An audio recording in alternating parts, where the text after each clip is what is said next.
박정숙 씨는 올해 70살로 한국의 해안 도시인 인천에서 초등학교 교사로 일했던 적이 있다. 남편은 일찍 세상을 떠났고 그녀는 오직 홀로 아들 이지훈을 키워야 했다. 곁에 아무도 없었기에 그녀는 온 마음을 다해 아들을 사랑하며 부족함 없는 삶을 주기 위해 최선을 다했다. 교사 월급이 많지 않았지만 그녀는 한 푼 두 푼 아껴가며 아들이 남들보다 뒤처지지 않도록 학비를 지원했다. 특히 지훈이 대학에 다니는 동안 그녀는 과외를 추가로 하거나 때로는 학교 도서관에서 청소 일을 하며 생활비를 마련했다. 그렇게 힘든 날들이었지만 그녀는 한 번도 불평하거나 운명을 원망하지 않았다. 그녀에게 있어 오직 하나의 바람은 아들이 성공하는 것이었고 그를 위해 기꺼이 모든 희생을 감수할 수 있었다. 마침내 지훈이 졸업하고 강남의 한 대기업에 취직하게 되자 박정숙 씨는 그제야 비로소 긴 한숨을 내쉬며 이제는 좀 쉬어도 되겠다고 생각했다. 그러나 지훈이 결혼 소식을 알리자 그녀는 다시금 걱정과 고민에 빠졌다. 사실 아들의 결혼은 오래전부터 바라던 일이었지만 예비 며느리 한수진의 집안을 처음 만난 날 그녀는 왠지 모를 소외감을 느꼈다. 수진의 부모는 사업을 하는 부유한 집안이었고 서울 서초구의 고급 아파트에서 살고 있었다. 그런데 첫 만남에서부터 수진의 어머니 정미령 씨는 거리감을 드러냈다. 결혼 준비 이야기가 나오자 정미령 씨는 조금의 망설임도 없이 요즘은 다들 신랑 쪽에서 신혼집을 준비하는 게 당연하다라고 말했다. 그 말을 듣는 순간 박정숙 씨는 당황했지만 반박하지 않았다. 그녀에게 지훈은 세상 전부였기에 아들이 부담을 느끼거나 자신의 출신 때문에 기가 죽는 것은 원치 않았다. 그날 밤 그녀는 한숨도 자지 못한 채 고민을 거듭했고 결국 생애 가장 큰 결심을 내렸다. 다음 날 새벽 그녀는 부동산을 찾아가 40년 동안 살아온 인천의 작은 집을 매물로 내놓았다. 이곳은 그녀의 수많은 추억이 깃든 곳이었지만 아들을 위해서라면 미련 없이 포기할 수 있었다. 집을 판 돈과 평생 모아둔 적금 그리고 적은 연금까지 모두 끌어모아 강남에 신혼집을 마련했다. 물론 최고급 아파트는 아니었지만 신혼부부가 살기에 부족함 없는 넓고 편리한 집이었다. 그녀는 스스로를 다독이며 생각했다. 나는 작은 월세방에서 살아도 괜찮아. 아들만 잘 살면 돼. 지훈과 수진이 새 집으로 이사하는 날 그녀는 아침 일찍부터 달려와 짐을 정리하고 청소를 도왔다. 아들이 새 신부와 행복하게 웃는 모습을 보며 그녀의 가슴도 벅차올랐다. 수진이 고개를 숙이며 감사 인사를 전했을 때 그녀는 손을 흔들며 말했다. 두 사람만 잘 지내면 돼. 이웃들은 하나같이 이지훈 씨는 참 복이 많다. 저런 헌신적인 어머니가 계시니 라며 감탄했다. 하지만 그 축하 속에서도 정미령 씨의 차가운 시선이 느껴졌다. 그녀는 노골적으로 무시하는 태도를 보였지만 박정숙 씨는 진심으로 대하면 언젠가 마음이 통할 거야라고 생각하며 애써 넘겼다. 결혼식은 서울 중심부의 고급 호텔에서 성대하게 열렸다.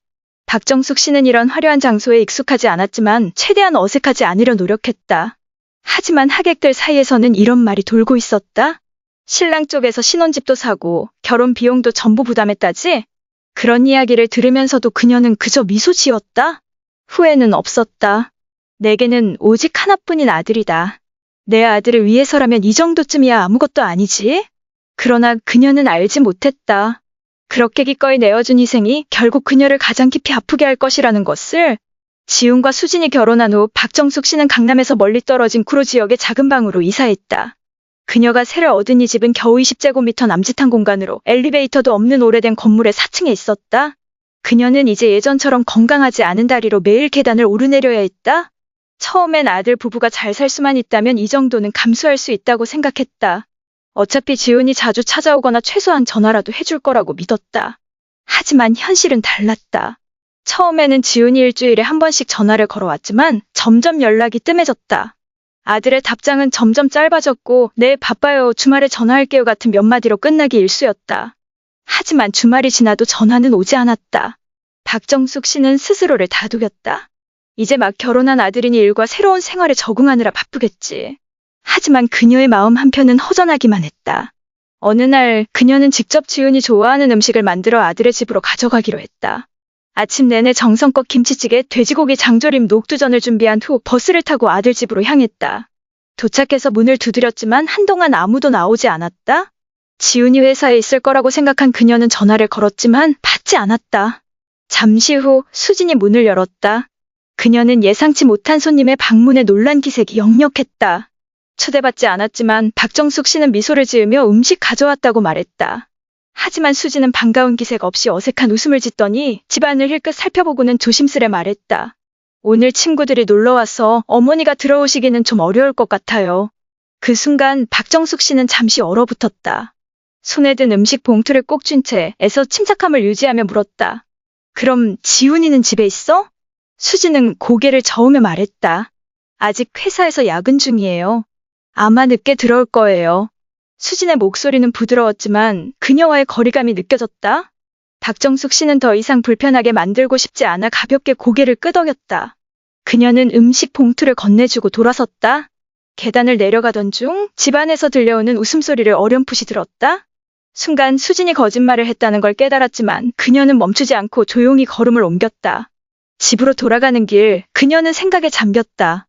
내가 너무 갑작스럽게 찾아온 걸까? 아니면 수진이 정말로 내가 오는 걸 불편해하는 걸까?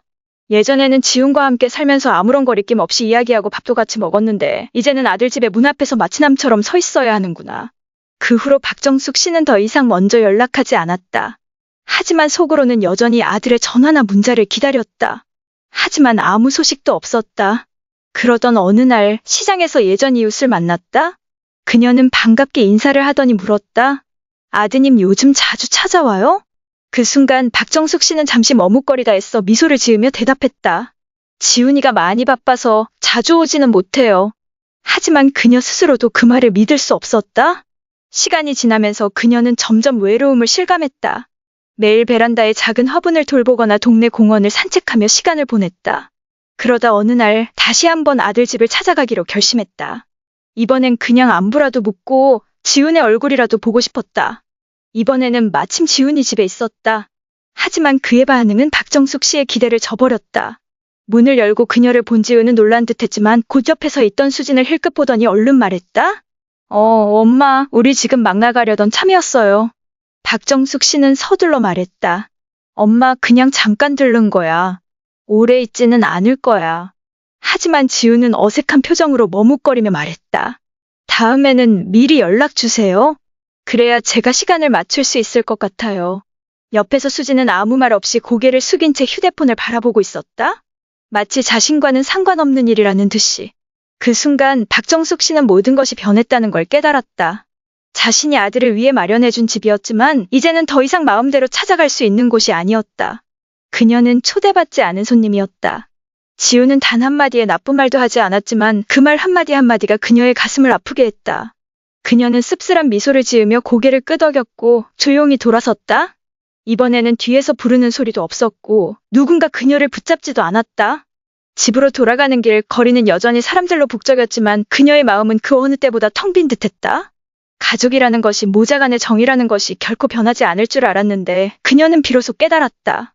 사람은 성장하고 결혼하고 가정을 이루면서 자신을 세상의 전부라 생각했던 엄마를 이렇게 쉽게 밀어낼 수도 있는 존재라는 걸.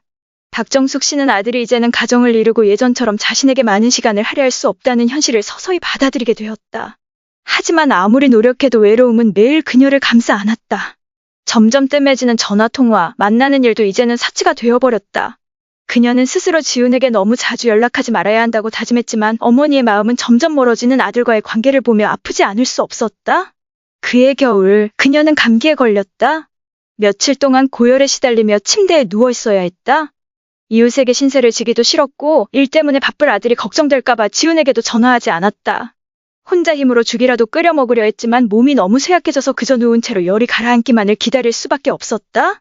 사흘이 지나고 상태가 심각해지자 결국 지훈에게 전화를 걸었다. 전화벨이 오래 울린 끝에야 아들이 전화를 받았다. 그녀의 신 목소리를 들은 지훈은 잠시 머뭇거리더니 회의 중이라며 이따가 다시 전화하겠다고 말했다. 하지만 그날 하루 종일 그녀는 아들의 전화를 기다렸지만 아무런 연락도 받지 못했다. 열이 높아진 탓에 더 이상 기다릴 힘도 없어졌다. 결국 저녁이 되어 이웃에게 부탁해 구급차를 불렀다. 병원에 도착했을 때는 이미 온몸에 힘이 빠져 금방이라도 의식을 잃을 것만 같았다. 의사는 그녀가 가벼운 폐렴에 걸렸으니 며칠간 입원해야 한다고 말했다. 병실 침대에 누워 새하얀 천장을 바라보며 그녀는 마음이 무겁게 가라앉았다. 이제 작은 열병에도 이토록 무너지는 자신을 보며 앞으로 더 늙고 약해지면 어떻게 살아가야 할지 막막했다. 며칠 후 퇴원한 그녀는 이 일을 지훈에게 말하지 않기로 결심했다. 아들이 단지 자신의 병 때문에 책임감을 느끼게 만들고 싶지 않았다. 하지만 사실은 병원에 입원해서 퇴원하고 집으로 돌아오는 그 모든 시간 동안 지훈은 한 번도 전화를 걸어오지 않았다. 그녀는 아들을 원망하지 않겠다고 다짐했지만 마음 깊은 곳에서는 씁쓸함을 감출 수 없었다. 그 일 이후로 박정숙 씨는 지훈에게 더욱 연락을 자제하게 되었다. 하지만 더는 가만히 있을 수 없는 일이 생겼다. 어느 날 집 근처 시장에 갔다가 오랜만에 옛 지인인 수진이 어머니의 친구 김 여사를 우연히 만났다. 김 여사는 그녀에게 아들 집에 자주 가느냐고 물었다. 박정숙 씨가 오랜만에 가본다고 대답하자 김 여사는 의아한 표정을 지으며 지난주에 수진이 집에 들렀을 때 수진이 어머니인 정미령 씨가 그 집에 있었다고 말했다. 그러더니 정미령 씨는 자주 딸 집에 가서 일주일씩 머물며 집안일을 도와준다고도 했다. 그 말을 듣고 박정숙 씨는 한동안 멍하니 서 있었다. 자신이 가진 모든 것을 털어 아들에게 사준 그 아파트가 이제는 수진이 어머니가 자주 드나드는 곳이 되어 있었다. 지우는 가족이 바빠서가 아니라 자신이 아닌 다른 사람을 위해 시간을 쓰고 있었던 것이다. 그녀의 마음속엔 서운함과 쓰라림이 동시에 몰려왔다. 다음 날 박정숙 씨는 아무런 예고도 없이 지훈의 집을 찾았다. 초인종을 눌렀지만 한참이 지나서야 문이 열렸다. 문을 연 사람은 아들이 아니라 수진이 어머니 정미령 씨였다. 그녀는 놀란 표정으로 박정숙 씨를 바라봤지만 조금의 미안함도 없는 듯했다. 그저 몸을 살짝 비켜서 마지못해 들어오라는 듯한 제스처를 보였다. 집 안으로 들어서니 아파트는 예전에 자신이 아들에게 넘겨주던 그 모습 그대로였다. 하지만 왠지 모르게 낯설고 멀게만 느껴졌다. 부엌에서는 수진이 어머니와 함께 저녁 식사를 준비하고 있었다. 박정숙 씨를 본 수진은 순간 놀란 듯했지만 그 표정을 바로잡고 어색한 미소를 지었다. 지우는 어디 있느냐고 묻자 수진은 야근 중이라서 늦게 들어올 거라고 대답했다. 박정숙 씨는 고개를 끄덕이며 더 이상 묻지 않았다. 하지만 정미령 씨가 아무렇지도 않게 음식을 차리고 테이블을 준비하는 모습을 보며 마음이 쓰라렸다. 그녀는 조심스럽게 수진이 어머니가 이 집에 자주 오는지 물었다. 그 말을 들은 수진은 당황한 듯했지만 정미령 씨는 오히려 아주 편안한 태도로 딸이 몸이 약해서 자주 도와주러 온다고 대답했다.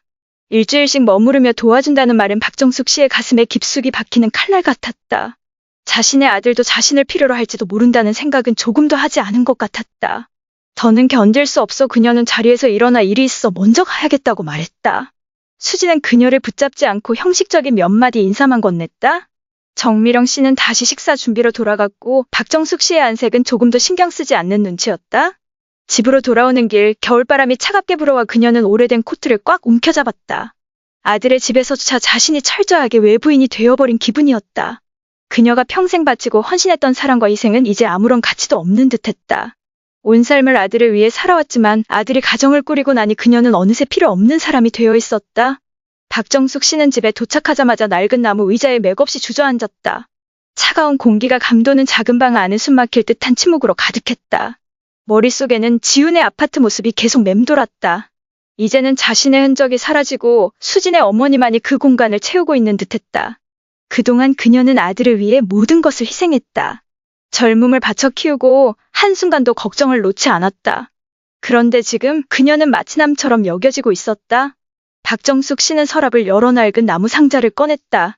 그 안에는 지훈의 어릴 적부터 성장하는 모습이 담긴 사진들이 있었다. 그녀는 조심스럽게 사진 한 장 한 장을 집어들었다. 떨리는 손끝이 아들의 얼굴을 따라 움직였다. 혼자 아이를 키우며 힘들었던 순간들, 아들이 아플 때 밤을 새우며 간호했던 날들, 학비를 마련하려고 쉬지 않고 일했던 기억들이 떠올랐다. 그런데 이제 수진의 어머니가 한마디만 해도 그런 모든 시간들이 한순간에 지워지는 듯했다. 다음 날 그녀는 용기를 내어 지훈에게 전화를 걸었다. 신호가 3번 울린 뒤 아들의 목소리가 들렸다. 그는 회의 중이라 바쁘다며 급한 일이 있으면 문자로 남기라고 했다. 씁쓸한 감정이 밀려왔지만 그녀는 애써 담담한 목소리로 안부를 물으며 시간이 날 때 얼굴을 보고 싶다고 했다. 지우는 건성으로 대답하고는 전화를 끊었다. 그녀는 천천히 휴대전화를 내려놓으며 한숨을 내쉬었다. 며칠이 지나도 아들에게서 연락이 없자 그녀는 다시 한번 직접 찾아가 보기로 했다. 초인종을 누르자 문을 연 사람은 이번에도 수진의 어머니였다. 정미령 씨는 놀란 듯한 표정을 지었지만 이내 불편한 기색을 감추지 않았다. 그녀는 아무 말 없이 몸을 살짝 옆으로 움직여 마지못해 박정숙 씨가 집 안으로 들어가게 했다. 거실에 들어서자 익숙한 공간이 눈에 들어왔다. 여전히 따뜻한 분위기였지만 어딘가 낯설었다. 그녀는 조심스럽게 물었다. 지훈이 집에 있나요? 수진의 어머니는 아무렇지도 않게 대답했다. 방금 일이 있어서 나갔어요. 그녀는 고개를 끄덕이며 서운한 마음을 애써 숨겼다. 소파 위에 니드게 켜진 옷더미가 보였다. 모두 지훈의 옷이었다. 수진의 어머니가 빨래하고 정리한 것이 분명했다. 그때 마침 수진이 방에서 나왔다. 그녀는 박정숙 씨를 보고 잠시 놀란 듯했지만 곧 평온한 표정으로 돌아갔다. 요즘 지훈이가 많이 바쁘죠? 그녀가 묻자 수지는 어색한 미소를 지으며 말했다. 네, 일이 많아서 늦게 들어와요. 그 순간 수진의 어머니가 자연스럽게 말을 이었다. 이 집에서는 내가 자주 와서 집안일도 돕고 있어요. 이제는 애들이 나 없이 못 살 정도예요. 그녀는 미소를 지으며 말했지만 그 말이 박정숙 씨의 가슴에 비수처럼 꽂혔다. 이제는 자신이 아니라 수진의 어머니가 아들의 곁에서 모든 걸 돌보고 있었다. 그녀는 한동안 말없이 앉아있다가 천천히 일어섰다. 이만 가볼게요. 수진은 붙잡지 않았고 수진의 어머니는 예의상 미소만 지어 보였다. 그녀는 무거운 발걸음으로 문을 나섰다. 아들의 삶에서 자신이 점점 밀려나고 있다는 현실이 더욱 선명해졌다. 며칠 후 그녀는 다시 지훈에게 전화를 걸었지만 이번에는 받지 않았다. 일주일이 지나도록 아무 연락도 없었다. 더 이상 기다릴 수 없었던 그녀는 결국 수진에게 전화를 걸었다. 지훈이한테 무슨 일 있니? 일주일째 연락이 안 돼서. 잠시 머뭇거리던 수진이 조용히 대답했다. 요즘 많이 바빠서 그래요. 누구한테도 연락을 잘 못해요. 그녀는 잠시 침묵했다. 그리고 천천히 입을 열었다. 아무리 바빠도 엄마한테 전화 한 통 할 시간은 있어야 하지 않겠니? 그 말에 수진은 조용히 한숨을 쉬었다. 그리고 차가운 목소리로 말했다. 어머님도 이해해 주셔야 해요. 이제 지훈 오빠는 가정을 잃었고 저희 부부만의 생활이 있어요. 언제까지나 엄마만 바라볼 수는 없잖아요. 그 순간 그녀는 핸드폰을 손에서 놓아버릴 뻔했다. 가슴 깊숙한 곳에서부터 밀려오는 아픔이 그녀를 짓눌렀다. 그녀는 더 이상 말을 잇지 못한 채 전화를 끊었다. 그날 밤 그녀는 잠들지 못했다. 천장을 바라보며 지난 날들을 되돌아봤다. 자신이 모든 걸 바쳐 지훈을 키웠는데 이제는 전화 한 통조차 받을 수 없는 사이가 되어버렸다. 내가 대체 뭘 그렇게 잘못했을까? 머릿속을 떠나지 않는 질문이었다. 다음 날 아침 그녀는 조용히 서랍을 열고 지훈의 아파트와 관련된 모든 서류를 꺼냈다. 아들에게 아파트를 넘겨주기로 결심했던 그날이 떠올랐다. 그때만 해도 그렇게 하면 아들이 편하게 살 수 있을 거라 믿었다. 하지만 지금 그녀가 깨달은 것은 스스로 가장 소중한 것을 내어주고 결국 그 삶에서 밀려나 버렸다는 사실이었다. 그녀는 천천히 핸드폰을 들고 부동산 사무실 번호를 눌렀다. 무엇을 도와드릴까요? 수화기 너머로 들려오는 직원의 목소리를 들으며 그녀는 깊이 숨을 들이마셨다. 그리고 단호한 목소리로 말했다. 그 아파트 팔고 싶습니다. 박정숙 여사는 부동산 사무실과의 통화를 마치고 전화를 끊었다. 손이 아직도 약간 떨리고 있었다. 이번 결정은 충동적인 것이 아니라 고통과 절망 속에서 오랜 고민 끝에 내린 결론이었다. 그녀는 기다리고 또 기다리며 희망을 품었지만 돌아온 것은 잊혀진 느낌과 그녀가 정성껏 키운 아들로부터의 차가운 외면뿐이었다. 그날 오후 그녀는 부동산 사무실을 찾아 상담 직원과 만났다. 직원은 그녀에게 이 아파트를 정말로 팔고 싶은 건지 다시 물었다. 왜냐하면 이 집은 상당히 큰 자산이기 때문이었다. 그녀는 망설임 없이 고개를 끄덕였다. 부동산 직원은 아들이 동의해야 한다고 말했다. 이미 오래전에 집이 아들의 이름으로 되어 있기 때문이었다. 그녀는 이 상황을 이미 예상하고 있었다. 그녀는 휴대폰을 꺼내 아들에게 전화를 걸었지만 이번에도 아들은 전화를 받지 않았다. 그녀는 문자를 보냈지만 아무런 답장이 없었다. 이틀 후 그녀는 아들 지훈에게서 짧은 문자를 받았다. 그가 물어본 것은 그녀가 왜 집을 팔려고 하는지였다. 그녀의 건강이나 생활에 대해 물어보는 말은 없었다. 그녀는 신중하게 생각한 끝에 이 집은 자신이 산 것이니 다시 찾고 싶다고 답장했다. 몇 분 후 전화가 울렸고 지훈은 약간 날카로운 목소리로 무슨 소리냐고 물었다. 이 집은 이제 자신과 수진의 것인데 어머니가 어떻게 임의로 결정할 수 있냐는 것이었다. 박정숙 여사는 아들의 목소리를 듣고 가슴이 찢어졌지만 침착함을 유지하려 했었다. 그녀는 지훈에게 집을 아들에게 줄 때 아들이 더 나은 삶을 살기를 바라며 준 것이라고 말했다. 하지만 돌아온 것은 자신이 아들의 삶에서 밀려나고 마치 쓸모없는 사람처럼 여겨지는 것이었다고 했다. 만약 아들이 자신을 이렇게까지 무관심하게 대한다면 자신도 그 선물을 더 이상 유지할 필요가 없다고 덧붙였다. 지훈은 전화 너머로 쓴웃음을 지으며 어머니가 아이처럼 행동하고 있다고 했다. 그는 어머니가 이전처럼 자신에게 관심을 받지 못해 화가 난 것이고 그것을 보복하려는 것뿐이라고 말했다.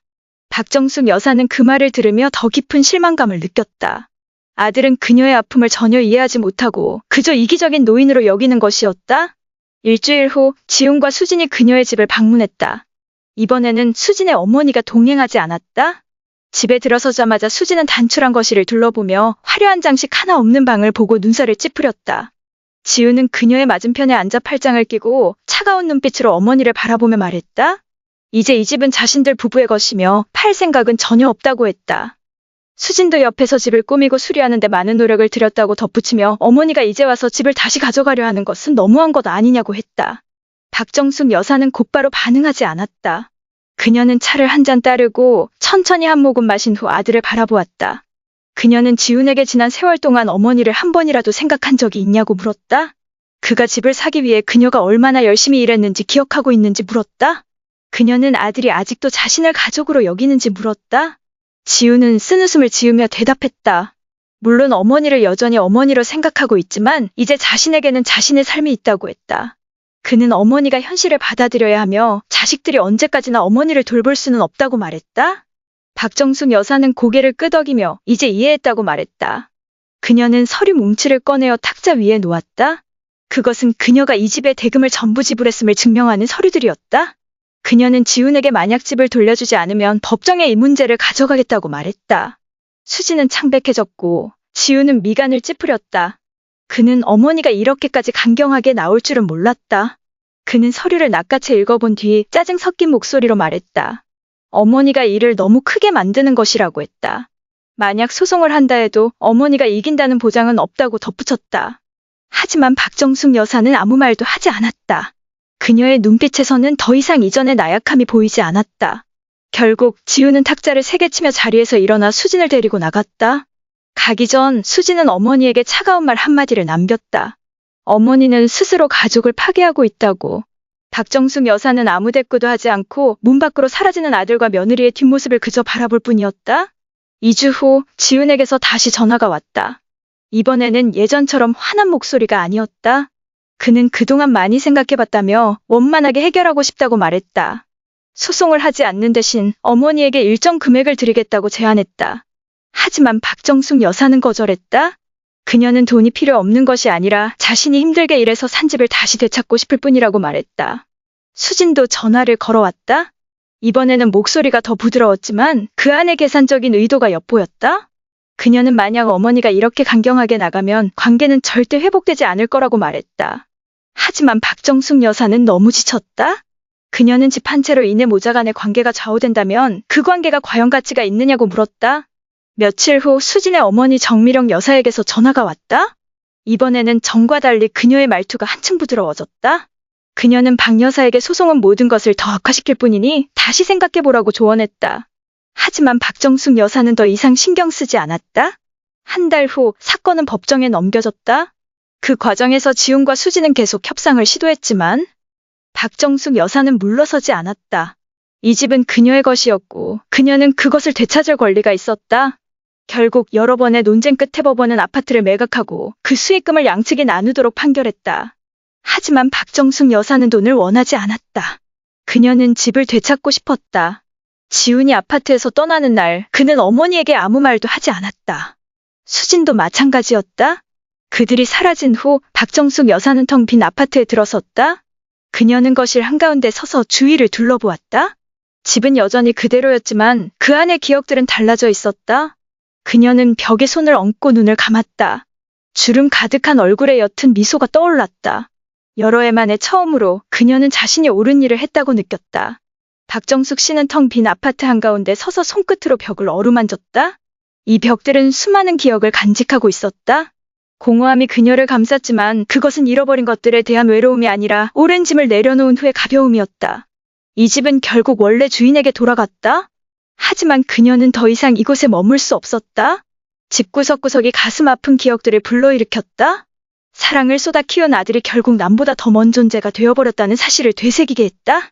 결국 그녀는 아파트를 팔고 새로운 곳으로 떠나기로 했다.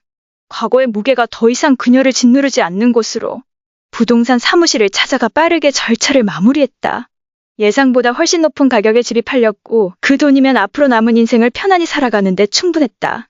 그녀는 서울 외곽의 조용한 동네에 있는 작은 아파트를 선택했다. 더 이상 가족이 함께할 넓고 화려한 집은 아니었지만 오히려 이곳이 더 따뜻하고 자유로웠다. 이사하는 날 그녀는 짐을 정리하며 정말 필요한 것들만 챙겼다. 지훈의 옛 사진들은 작은 상자에 넣었다. 그것은 추억을 간직하기 위한 것이 아니라 인생이 가르쳐준 교훈을 기억하기 위해서였다. 이제 그녀는 아들이 언젠가 변할 것이라는 희망도 다시 돌아올 것이라는 기대도 하지 않았다. 수없이 외면당한 시간들, 혼자서 먹었던 식사, 답이 없는 전화들. 그런 시간들이 그녀의 마음을 단단하게 만들었다. 새로운 곳에서 그녀는 새로운 삶을 시작했다. 더 이상 누군가의 연락을 기다릴 필요도, 명절이 다가올 때마다 아들이 찾아올까 기대할 필요도 없었다. 그녀는 자신을 위한 시간을 보내기 시작했다. 노인 모임에 가입하여 비슷한 경험을 한 사람들과 친구가 되었다. 그들은 함께 앉아 한때는 삶의 전부였던 자식들이 이제는 흘러가는 모래알처럼 멀어진 이야기를 나눴다. 그녀는 점점 새로운 생활에 익숙해졌다. 아침이면 공원에서 산책을 하고 오후에는 그림을 배우거나 도자기를 만들었다. 저녁에는 책을 읽고 옛날 영화를 보며 조용한 시간을 즐겼다. 이제는 누군가의 메시지를 기다리지 않아도 괜찮았다. 평생을 남을 위해 살아온 그녀가 처음으로 오롯이 자신의 삶을 살아가고 있었다. 하지만 아무리 마음을 다잡아도 가끔은 과거가 불쑥 찾아오곤 했다. 어느 날 단골 카페에서 커피를 마시던 그녀는 한 젊은 부부와 어린아이가 함께 들어오는 모습을 보았다. 아내는 아이에게 조심스럽게 음식을 먹여주었고 남편은 아이와 장난을 치며 다정하게 웃고 있었다. 그녀는 조용히 그 장면을 바라보았다. 한때 그녀도 그런 미래를 꿈꿨었다. 언젠가는 손주들이 그녀를 둘러싸고 웃으며 제잘거리는 날이 올 거라고. 하지만 그 꿈은 이미 산산조각 나버린 지 오래였다. 그 순간 전화기가 울렸다. 낯선 번호가 화면에 떠올랐다. 그녀는 잠시 망설이다가 전화를 받았다. 수화기 너머로 들려온 익숙한 목소리. 지훈이었다. 하지만 그가 전화를 건 이유는 그리움 때문이 아니었다. 그는 다름 아닌 그녀가 판 아파트가 예상보다 높은 가격에 거래되었다는 사실을 알고 있었다. 그리고 다짜고짜 돈을 조금 도와줄 수 없냐고 물었다. 최근 아내 수진이 이사한 집이 너무 작다고 불만을 터뜨리고 있었고 집값 대출 상환이 부담된다는 것이었다. 박정숙 씨는 한동안 침묵했다. 예전 같았으면 가슴이 미어졌을지도 모른다. 하지만 지금은 달랐다. 더 이상 아프지도 않았다. 오히려 차가운 평온함만이 남아있었다. 그녀는 조용히 말했다. 이제는 도와줄 수 없구나. 이미 그녀는 그에게 충분한 기회를 줬다. 하지만 그는 그것을 스스로 내던졌다. 그녀는 더 이상 자신을 희생하는 엄마가 아니었다. 지훈의 목소리가 점점 날카로워졌다. 그는 어머니가 이기적이라며 돈이 있으면서도 친아들을 도울 생각이 없냐고 화를 냈다. 하지만 박정숙 씨는 그저 미소를 지었다. 내가 정말 이기적이었다면 지금 이런 상황에 처하지도 않았겠지. 그녀가 이기적이었다면 그 집은 애초에 아들의 것이 되지 않았을 것이다. 결국 전화는 지훈의 화난 목소리와 함께 끊겼다. 하지만 그녀는 아무런 감정도 들지 않았다. 이제는 알 수 있었다. 이 전화가 마지막이 아닐 것이라는 걸. 그리고 앞으로도 그의 연락은 오직 돈에 관한 이야기뿐일 것이라는 걸. 하지만 이제는 신경 쓰지 않기로 했다. 그녀는 이미 그들의 삶에서 벗어났고 그들도 그녀의 삶에서 사라졌다. 더 이상 잠 못 이루는 밤도 홀로 외로운 명절도 없었다. 이제 그녀는 진정한 의미에서 놓아주는 법을 배웠다. 박정숙 씨는 천천히 자리에서 일어나 카페를 나섰다. 그리고 아무 일도 없었던 것처럼 하루를 이어갔다. 창밖의 하늘은 여전히 푸르고 바람은 부드럽게 나뭇잎을 흔들었다. 삶은 계속 흘러갔고 그녀도 그 흐름 속에서 조용히 걸어가고 있었다. 박정숙 씨는 쌀쌀한 가을 아침에 눈을 떴다. 창문 틈으로 부드러운 햇살이 들어와 새 아파트의 벽을 비추고 있었다. 이런 평온한 삶은 그녀가 과거에는 상상도 못했던 것이었지만 이제는 그녀의 남은 삶의 한 부분이 되어 있었다. 더 이상 필요할 때만 울리는 전화도 기대할 가치도 없는 희망도 없었다. 그녀는 문득 이것이야말로 오랫동안 바라던 자유가 아닐까 하고 생각했다. 그날 아침 따뜻한 차를 음미하던 중 전화벨이 울렸다. 화면을 확인하니 지훈의 번호였다. 또다시 그가 그녀를 찾고 있었다. 박정숙 씨는 깊이 한숨을 쉬며 서둘러 전화를 받지 않았다. 통화 내용이 무엇일지 너무도 잘 알았기 때문이다. 그리고 예상대로였다. 그녀가 전화를 받자마자 지훈의 다급한 목소리가 들려왔다. 인사 한마디 없이 그녀의 건강을 묻는 말도 없이 그는 곧장 본론으로 들어갔다. 요즘 경제적으로 너무 힘들다며 수진이 자신을 원망하고 있다고 했다. 그러면서 교묘하게 그녀가 팔아버린 아파트 이야기를 꺼내며 아직 어머니에게는 도와줄 여력이 있지 않냐는 뉘앙스를 풍겼다. 박정숙 씨는 가만히 들었다. 하지만 이번에는 더 이상 속상하지도 화가 나지도 않았다. 그녀는 담담하게 대답했다. 이제 더 이상 도와줄 수 없다. 아파트를 판 것은 돈이 남아서가 아니라 더 이상 의미 없는 관계에서 벗어나기 위해서였다고 설명했다. 그녀는 그동안 수없이 도와줬지만 단 한 번도 진심 어린 감사나 애정을 받아본 적이 없었다. 하지만 지우는 쉽게 포기하지 않았다. 애원해서 비난으로 태도를 바꾸더니 그녀가 무책임한 엄마라며 몰아붙였다. 정말 자식을 사랑하는 부모라면 이럴 수 없다고 말했다. 그러면서 그녀가 그동안 자신을 위해 해온 일들을 하나하나 열거하며 마치 그것이 당연한 의무였던 것처럼 말했다. 박정숙 씨는 쓴웃음을 지었다. 하지만 그 웃음은 더 이상 따뜻한 엄마의 미소가 아니라 너무 오랫동안 이용당한 한 여자의 쓸쓸한 미소였다. 그녀는 기억했다. 아들과 며느리가 자신을 남처럼 대했던 순간들을, 명절에도 혼자 남겨졌던 날들을, 차가운 말들로 상처받았던 순간들을. 그리고 지금 돈이 필요하다는 이유로 다시 찾아와 눈물 어린 연극을 펼치고 있었다. 그녀에게 또다시 모든 것을 내어달라고. 그녀는 천천히 찻잔을 내려놓고 차분한 목소리로 말했다. 나는 이제 너무 지쳤어. 너한테 더 이상 빚진 게 없어. 그녀의 삶은 충분히 길었고 그 안에서 변하지 않는 것들이 무엇인지 깨닫기에 충분했다. 그리고 확신했다. 아들이 자신을 진심으로 사랑한 적은 단 한 번도 없었다는 것을. 지우는 분노에 차서 소리쳤다. 하지만 그녀는 이제 그런 말들에 흔들리지 않았다. 그녀는 천천히 전화를 끊었다. 망설임 없이. 전화기는 계속 울렸지만 그녀는 쳐다보지도 않았다. 이제 그녀는 이 관계의 마지막 장을 덮었다. 그녀는 자리에서 일어나 겉옷을 걸치고 밖으로 나섰다. 오늘은 노인 모임에서 새 친구들과 만나기로 한 날이었다. 함께 공원을 거닐고 점심을 먹으며 사소하지만 소중한 이야기들을 나눌 계획이었다. 길을 걷던 중 그녀는 나란히 손을 잡고 천천히 걸어가는 노부부를 보았다. 그녀는 깨달았다. 행복이란 완벽한 가족을 갖는 것이 아니라 더 이상 가치 없는 것들을 놓아줄 수 있는 용기에서 온다는 것을. 그리고 그녀는 마침내 그것을 해냈다. 그날 점심 따뜻한 국물이 있는 작은 식당에서 친구들과 함께 식사를 하던 중 다시 전화가 울렸다. 이번에는 지훈이 아니라 낯선 번호였다. 그녀는 잠시 망설이다가 전화를 받았다. 수진의 친구라는 여성의 목소리가 들려왔다.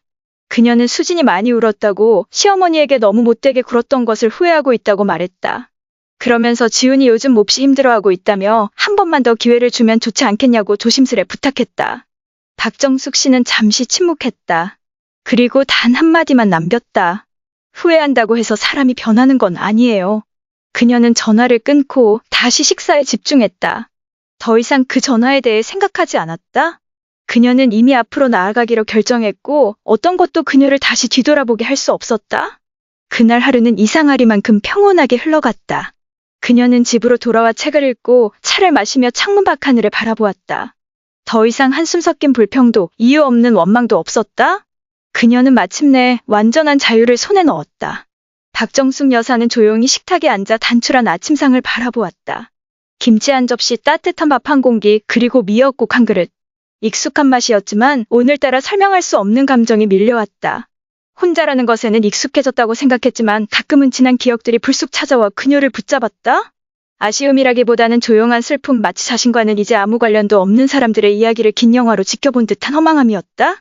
그때 전화벨이 울렸다. 박 여사는 핸드폰 화면을 힐끗 바라보았다. 지훈의 번호였다. 또다시 걸려온 전화였다.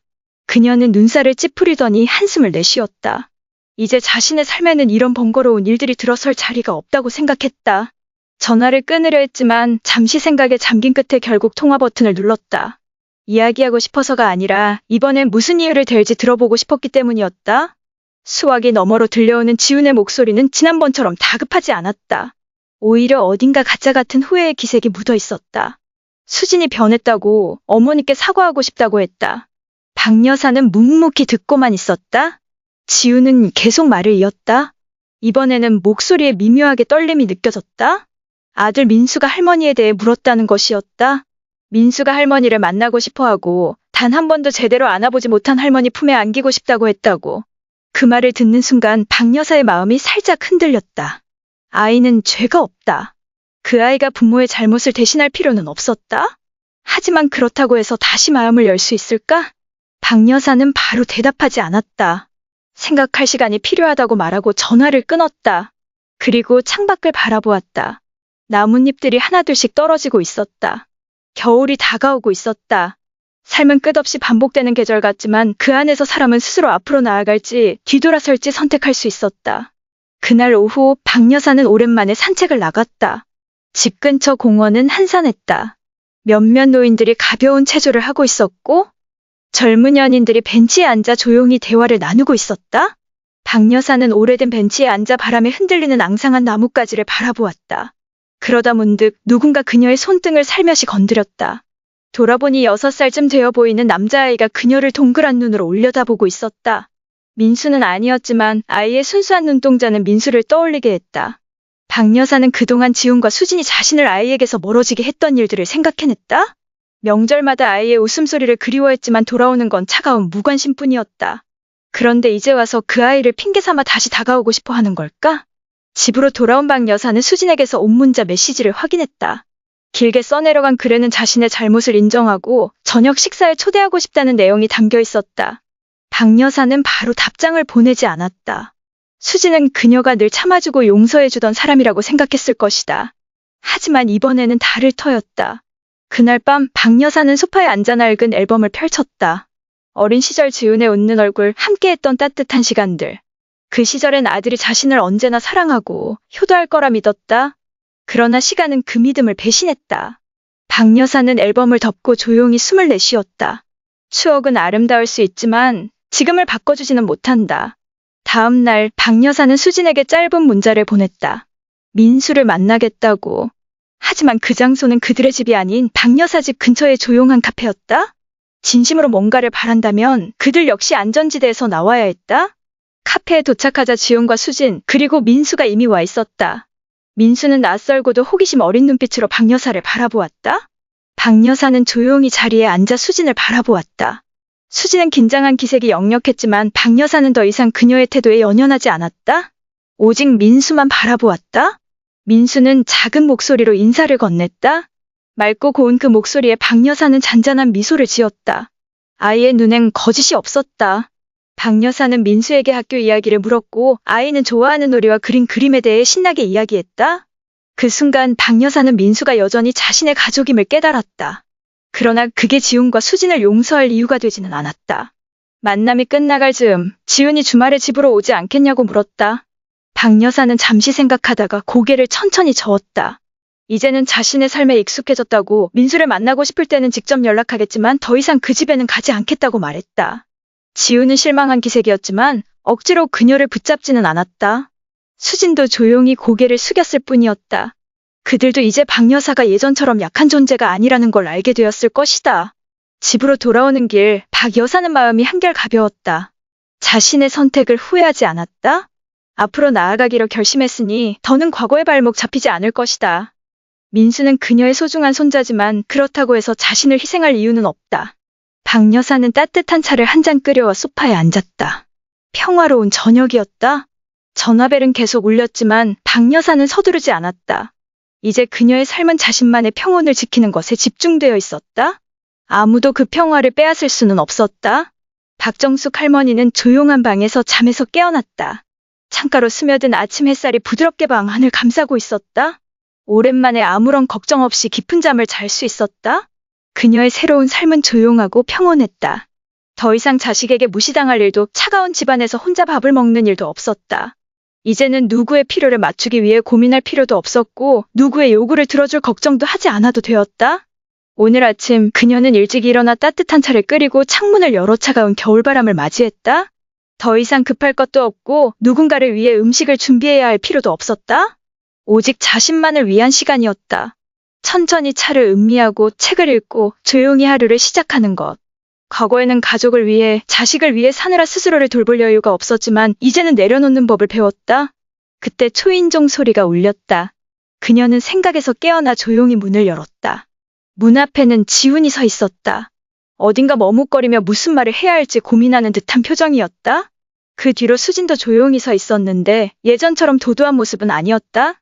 그리고 그들 뒤에는 민수가 숨어서 커다란 눈으로 할머니를 바라보고 있었다. 박정숙 할머니는 그들을 바로 집 안으로 들이지 않았다. 그저 조용히 서서 그들이 무슨 말을 할지 기다렸다. 먼저 지훈이 입을 열었다. 그의 목소리는 어딘가 어색하고 조심스러웠다. 그는 오랜 고민 끝에 찾아왔다고, 이제야 자신의 잘못을 깨달았다고 말했다. 수진도 덧붙였다. 그녀 역시 자기 자신이 너무 이기적이었고 그동안 시어머니에게 했던 행동이 잘못이었다는 것을 깨달았다고 했다. 그러나 박정숙 할머니는 아무런 표정 없이 그들의 말을 들었다.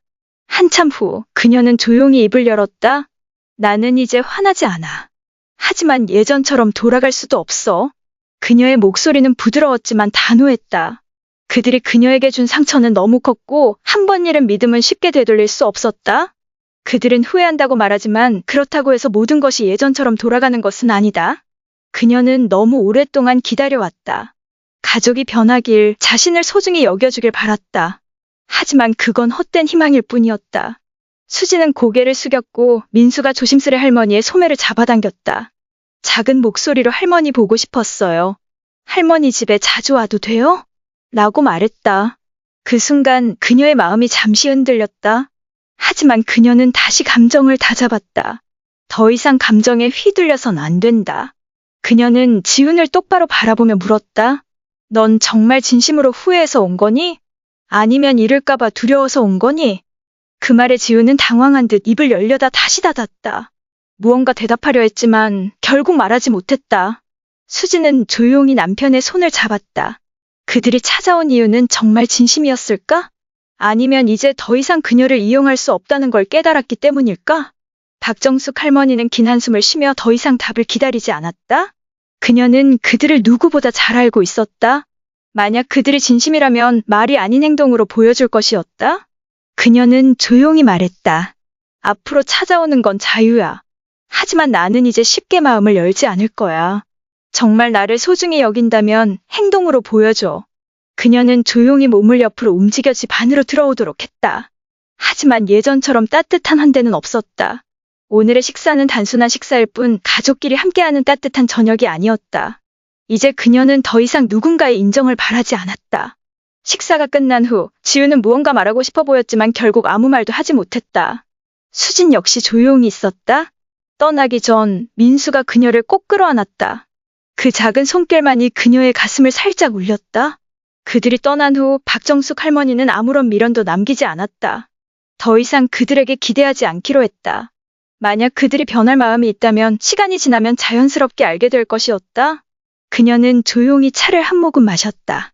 창밖을 바라보니 하얀 눈이 다시 내리고 있었다. 하지만 이번엔 더 이상 춥지 않았다. 이제 그녀는 자신의 길을 가기로 했다. 그리고 박정숙 씨는 창가에 서서 조용히 앞마당을 바라보았다. 겨울이 찾아와 지붕 위에는 얇은 눈이 쌓였고 앙상한 나뭇가지들은 차가운 바람에 떨리고 있었다. 공기는 차가웠지만 그녀의 마음은 그 어느 때보다도 가벼웠다. 그녀의 인생은 새로운 장을 맞이했고 더 이상 누구에게도 무시당하거나 이용당할 필요가 없었다. 아침에 지훈에게서 문자가 왔다. 주말에 가족이 함께 찾아뵙고 예전처럼 식사를 하고 싶다는 내용이었다. 하지만 그녀는 서둘러 답장하지 않았다. 수없이 많은 시간 동안 그들은 그녀를 남처럼 대했고 필요할 때만 찾아왔다. 다시 그 반복되는 관계 속으로 들어가고 싶지 않았다. 핸드폰 화면을 한동안 바라보다가 그녀는 그저 깊은 한숨을 내쉬고 조용히 내려놓았다. 그녀는 따뜻한 차를 한 잔 우려내어 천천히 한 모금씩 마셨다. 은은한 차향기가 조용한 공간에 퍼졌다. 요즘 그녀는 어떤 기대도 없이 평온한 순간들을 마음껏 즐기고 있었다. 뒤늦은 사과나 형식적인 용서 따위는 더 이상 그녀에게 의미가 없었다. 이제는 스스로를 위해 사는 법을 배웠으니까. 잠시 후 초인종 소리가 울렸다. 문을 열었을 때 지훈과 수진, 그리고 민수가 서 있었다. 그들은 어색한 표정으로 서서 어떻게 말을 꺼내야 할지 망설이고 있었다. 민수는 천진난만한 눈으로 그녀를 바라보았고 지훈의 얼굴에는 미안한 기색이 역력했다.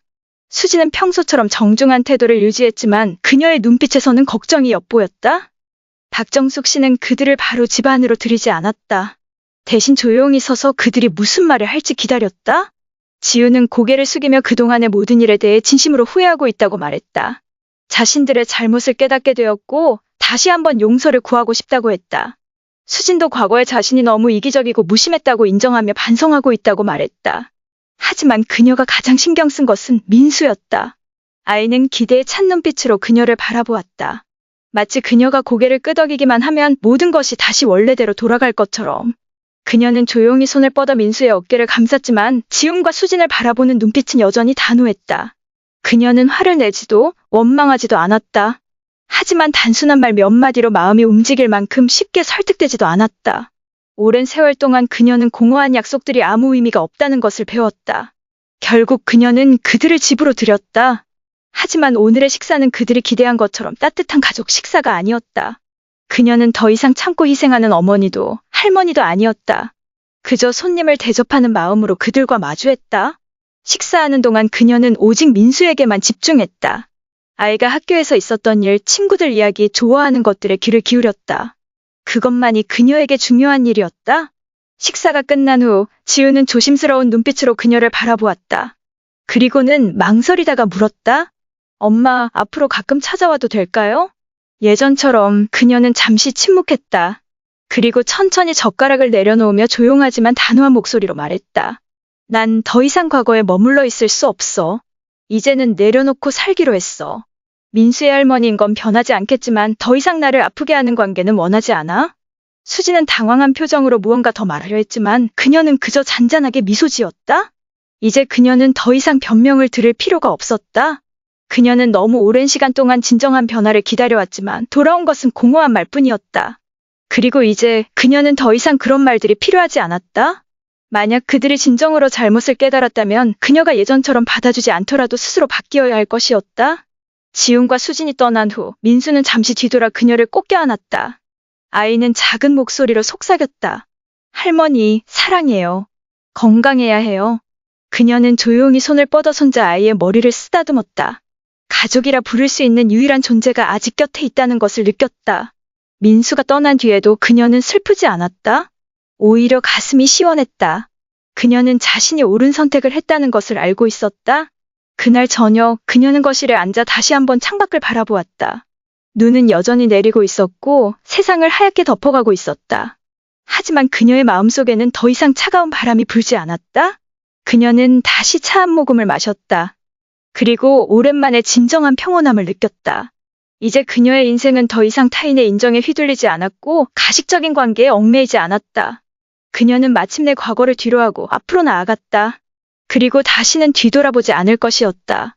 처음으로 그녀는 진정한 자유를 느꼈다.